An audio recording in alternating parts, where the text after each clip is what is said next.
దిద్దుకో ముందు జీవితాన్ని. దేవుని దగ్గరకు వచ్చి సమస్య తీసేయనవాకు. సమస్య ఎందుకు వచ్చిందో తెలుసా? నువ్వు దేవుని ముందుకు రావడానికే. దేవుని ముందుకు ఎందుకు రావాలో తెలుసా? నీ బ్రతుకును నీకు చూపించేది దేవుడే. నీ బ్రతుకును నీకు చూపించాడు, అర్థమైంది కాబట్టి ముందు మారు మనసు పొందు. తర్వాత కార్యం దేవుడు చేస్తాడు. ముందు దేవునితో కనెక్ట్ అవ్వు. దేవునితో మంచి సమాధానం ఏర్పరచుకో. దేవుని వ్యక్తిగతంగా కలుసుకో. యేసు ప్రభు దగ్గరికి సమస్యలతోనే వచ్చాను నేను కూడా. కొంతమందికి రోగాల సమస్య, కొంతమందికి అప్పుల సమస్య, కొంతమందికి కలతలు, ఏదో రకరకాలు ఉంటాయిగా. అట్లా ఒక దాంతో చేరా నేను కూడా.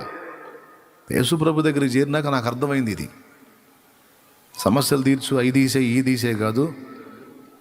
ముందు పెద్ద సమస్య ఒకటి ఉందిరా, నరక సమస్య. ఈ భూమి మీద సమస్యలన్నీ ఏమిరా, ఈ చిన్నవి అవి కాదు. అసలు పెద్ద సమస్య నరకాగ్ని సమస్య. దాని నుంచి తప్పించుకోవాలి.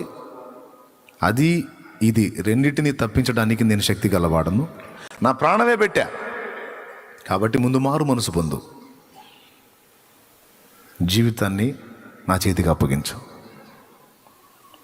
నేను వదిలిపెట్టమన్న చెడుతనాన్ని ముందు వదిలిపెట్టు. అప్పుడు అనిపించింది నాకు, ఇది కదా దేవుడు అంటే, ఇది కదా దేవుని పద్ధతి అంటే. నువ్వేమైనా చేసుకో, ఎట్టయినా బతుకు, నాయన నాకు తెచ్చిచ్చే అనేది దేవుడు ఎట్టవుతాడు?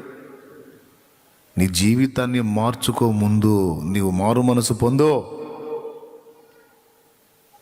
పాపము నుంచి మళ్ళుకో అని పిలుపునిచ్చేవాడు కదా దేవుడు అంటే. రైట్, ఇది వాస్తవం. ఇందులోనే నేను కొనసాగాలని కనెక్ట్ అయ్యా దేవునికి నేను. కాబట్టి నన్ను వెంబడించే ప్రతి ఒక్కరికి చెప్తున్నా, అద్భుతాలు, సూచక్రియలు, మహత్కార్యాలు, వాటిని గురించి జరుగుతున్న ఆర్భాటపు ప్రచారాలు దయచేసి తొందరపడి డిపెండ్ కాకండి, ఆనుకోకండి. బాధల్ని బట్టి సహజంగా మనకి ఎక్కడన్నా దేవుడు కార్యం చేస్తాడేమన్న తపన ఉంటుంది. కానీ ఒక్కటే, ఎక్కడో ఎవరి ద్వారానో దేవుడు కార్యం చేయటం కాదు. నువ్వు దేవునికి ఉన్న దగ్గరే కరెక్ట్గా కనెక్ట్ అవ్వగలిగితే, దేవుడు చెప్పిన ప్రకారం నువ్వు దిద్దుబాటు చేసుకోగలిగితే, ఎవరి దగ్గరకు పోయి దేహి అనాల్సిన అవసరం లేదు. ఆయనే నీతో కార్యం చేసి నీతో మాట్లాడతాడు, నీకు బంధకాల్లోంచి విడిపిస్తాను.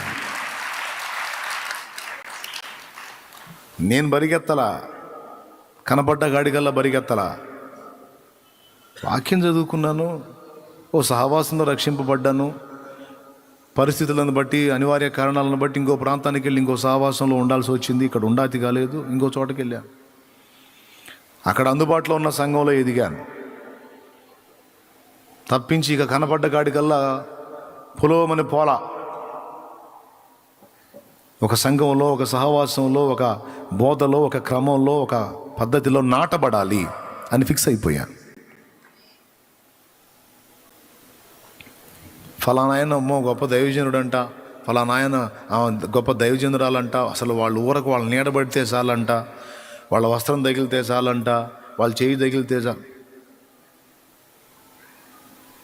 నాతో దేవుడు మాట్లాడాడు. వాళ్ళంట వీళ్ళంట కాదు. పాత నిబంధనలో ప్రవక్త నేను, మనుషులు మధ్యలో ప్రవక్త. క్రొత్త నిబంధనలో మీరందరూ నాకు సమీపంగా రావచ్చు.